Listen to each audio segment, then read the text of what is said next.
নমস্কার বন্ধুরা, আশা করি আপনারা সকলেই ভালো আছেন। আজকে একটা নতুন রেসিপি নিয়ে আপনাদের সামনে হাজির হয়েছি।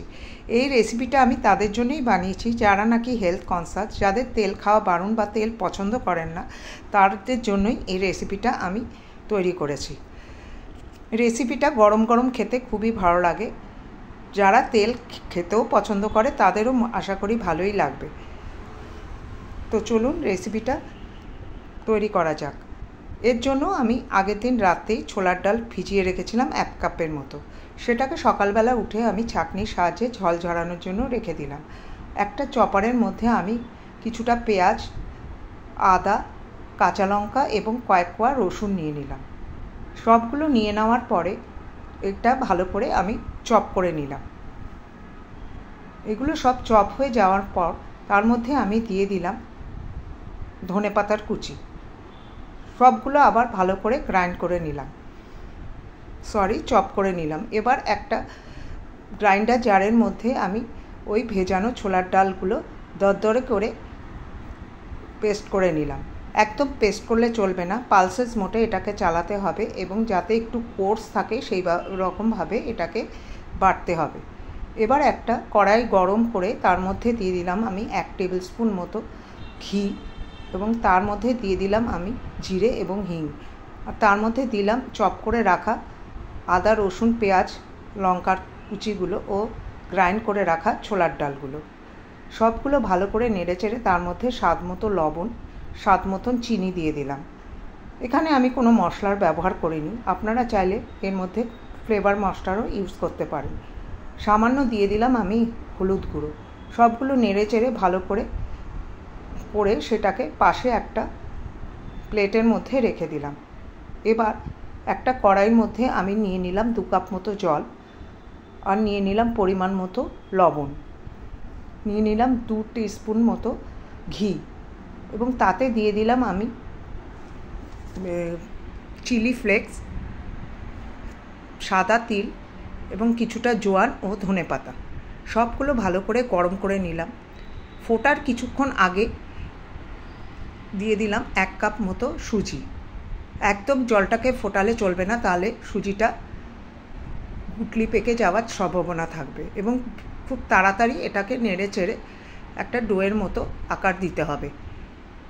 এবার নেড়ে চেড়ে যখন জলগুলো বেশ শুকিয়ে আসবে তখন তার মধ্যে সেটা ঢেকে দিতে হবে 5 থেকে 7 মিনিটের জন্য। এতে ততক্ষণে সুজিটা ফুলে উঠবে। এর মধ্যে আমি যেই স্টাফিংটা তৈরি করেছিলাম সেটা ঠান্ডা হয়ে গেছে এবং হাতের সাহায্যে এই স্টাফিংটা থেকে প্রত্যেকটা বল আমি কেটে নিলাম।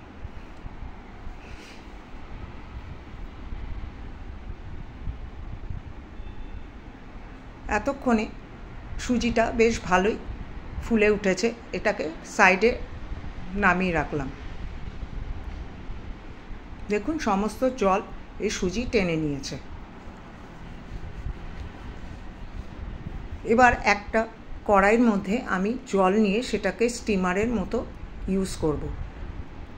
এখানে আমি কড়াইয়ের মধ্যে 2 কাপ মতো জল নিলাম এবং একটা উঁচু কিছু বসিয়ে বাটি বা প্লেট বসিয়ে দিলাম। এবার একটা থালে নিয়ে নিলাম কিছুটা ঘি এবং সেটা গ্রিস করে নিলাম।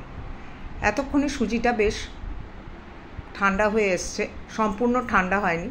এইভাবে সুজিটাকে খুব ভালো করে ডলে হাতের সাহায্যে এক একটা লেচি কেটে নিলাম।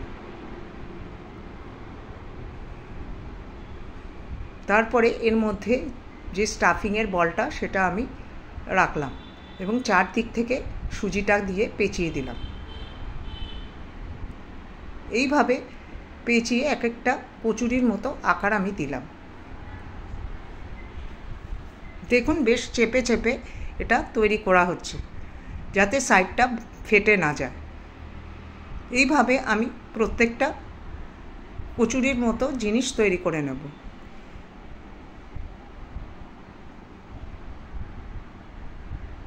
রেসিপিটা যদি ভালো লাগে লাইক শেয়ার অতি অবশ্যই করবেন।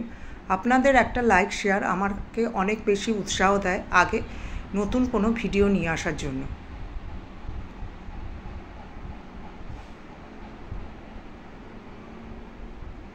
একবার বাড়িতে বানিয়ে দেখবেন, কেমন লাগে আর কমেন্টে আমাকে অতি অবশ্যই জানাবেন। প্রত্যেকটা এইভাবে শেপ দিয়ে আমি ওই গ্রিস করা থালের মধ্যে রেখে দিলাম।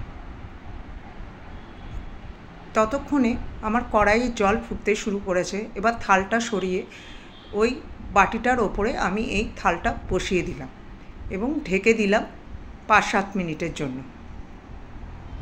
সব কিছুই তৈরি আছে, শুধু একটু স্টিম করার দরকার।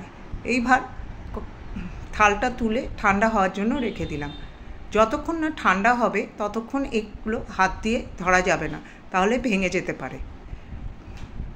ঠান্ডা হওয়ার পরে একটা প্যানের মধ্যে আমি সামান্য পরিমাণ ঘি নিয়ে তার মধ্যে এই এইগুলো দিয়ে দিলাম এবং নেড়ে চেড়ে আমি সতে করে নিলাম।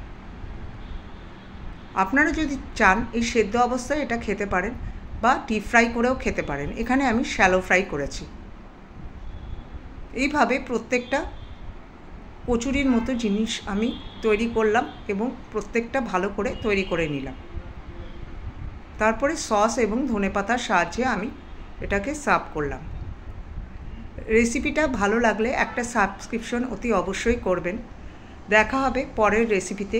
ততক্ষণ আপনারা ভালো থাকবেন। নমস্কার।